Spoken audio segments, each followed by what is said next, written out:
So the other day I got a message on Facebook that said, "John, I love the message of your videos, but not if it's coming from you. There are choices you've made in your past that render you not qualified to spread such a message."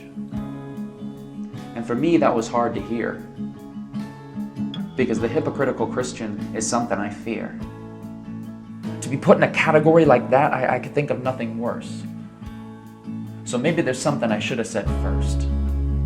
You see, I can't and won't and don't claim to be perfect. In fact, most times I'm not even good. I'll take responsibility for the mistakes I've made and the hurts I've caused. I got more than I probably should. But would God use that against me, making good coming from my life impossible? Forgives me but refuses to use me? I don't believe in that gospel. I believe in the God of Moses. Moses was an orphan and a murderer with a stutter and a price on his head.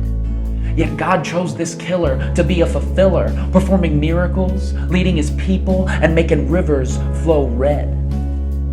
I believe in the God of David. David, the shepherd boy who turned into a king, a terrible father and an adulterer from the start. Yet even with wrongdoings and iniquity, we remember him as the man after God's own heart. Mary Magdalene was a prostitute, living a life without direction. Matthew was a tax collector, the lowest of the low, yet they both walked and talked and witnessed Christ's perfection. Did God choose the Pharisees? The self-righteous and pompous, full of laws and pretension? Or did he choose cowardly Peter and persecuting Paul to spread the message of Christ's redemption?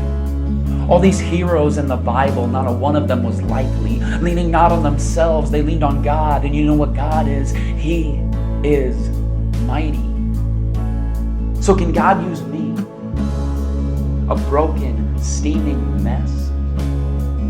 And can God use him or her or you? I'm here to tell you right now that the answer is yes.